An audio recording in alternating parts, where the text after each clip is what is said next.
They shook hands, Year 1, Chapter 7, Part 2. Harry couldn't continue eating.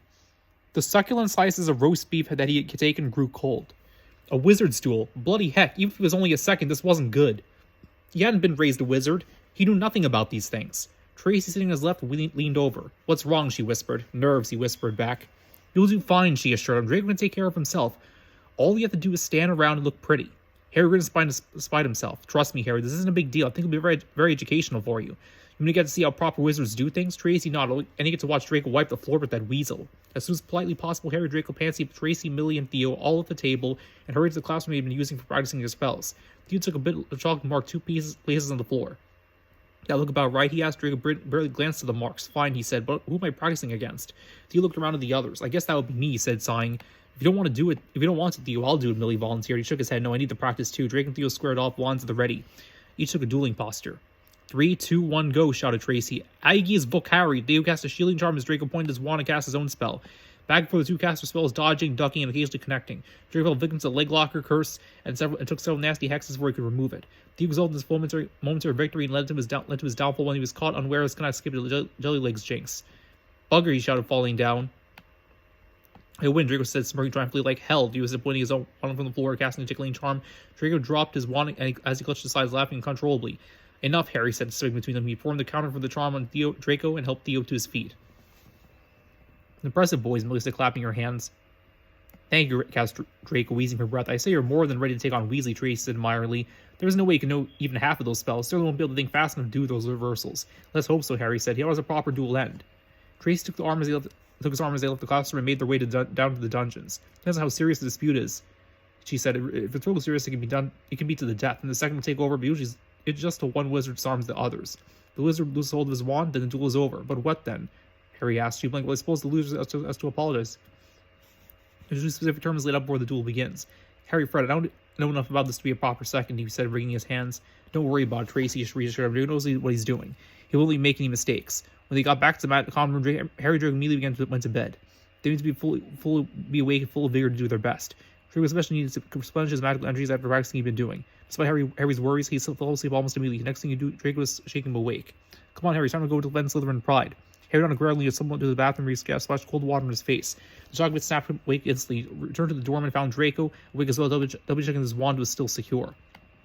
Two boys nodded at each other, not speaking. "Good luck," the said, granted, finally free to seek his own bed.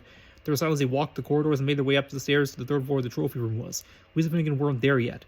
The crystal trophy cases glimmered where the moonlight caught them. Cups, shields, plates, and statues winked silver and gold in the darkness. They edged along the walls, keeping their eyes on the doors at either end of the room. Draco held his wand in his left hand, tapping nervously against his palm. The minutes crept by.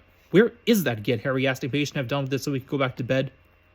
Draco checked his watch. "He's late. Maybe he's too much of a coward."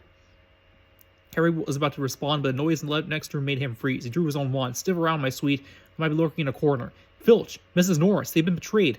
Horror-struck, Harry grabbed Draco's arm and dragged him towards the door. They had barely gotten out into the corridor when they heard Filch into the trophy room. "They're right here somewhere," they heard her mutter, "probably hiding." Harry gestured to Draco, leading the way down the hall. Pale as a sheet, Draco followed them down a long gallery full of suits of armor. They could hear Filch getting nearer. "Aha!" they heard him shout with glee. "Footprints in the dust." "Oh no!" Harry moaned. "Run!" The pair sprinted down the gallery, not looking back. They swung around the doorpost and dashed to run down one corridor, then another. Harry was in front, no idea where he was or where he was going. They ripped through a tapestry and found themselves in a hidden passageway, hurtled along it, and came out near their charm's classroom, which knew was miles away from the trophy room. He stopped, gasping for breath. "That was close," Draco wheezed. "Too close," agreed Harry. "How did you know we'd be there?" "Weasley," Draco hissed. "That git went tattling. I'll fix him." "Never mind that right now," Harry said. "We got to get back to the dorm before we get caught." "How?" Draco asked as he walked down the corridor. I'm so lost. I couldn't tell you which direction down is." "The charm's classroom is right over there," Harry said, pointing. "We just peace-popped out into the corridor, making them jump." What for are you wandering around at midnight?" he said loudly. "Peeves, shut up," hissed Draco. "You'll get us caught." "Oh, la-di-da," Peeves cackled. "We got the Baron after you," Harry hissed, furious and scared. "How'd you like that?" Peeves sneered at them. "Don't care. Shouldn't be making threats," Ickle first seized. "Mouth's getting ahead of you. Let me help your problem." Harry tried to duck away his Peeves with the pair of dirty socks. "Ew." Draco managed to get around Peeves, and Harry dashed under the poltergeist. Together they ran for the end of the corridor. "Students out of bed," Peeves bellowed. "Students out of bed, down the charms corridor."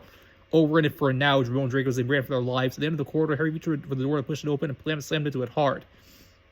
The breath was knocked from his body as Draco crashed full into Harry's back.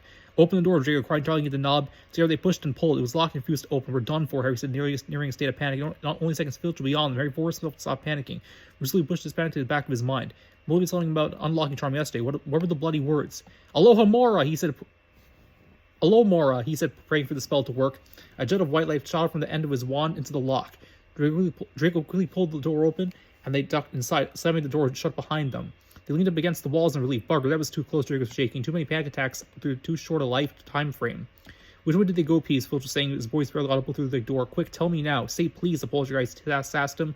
Which way did they go, Peeves? Now where did they go? Shan't say nothing if you don't say please, said Peeves' annoying sing-song voice. Alright, please. Nothing! Ha ha! Told you I wouldn't say nothing if you didn't say please. Ha ha ha ha! There the sound of Peeves whooshing away and Filch cursing in rage. He thinks the door is locked, Harry whispered. If we just stay here, we should be... He broke off his eyes bugging out of his head. Do you like dogs? Harry asked, his voice trembling. They're all right, Draco answered, raising one eyebrow. Odds were the question of the moment, isn't it?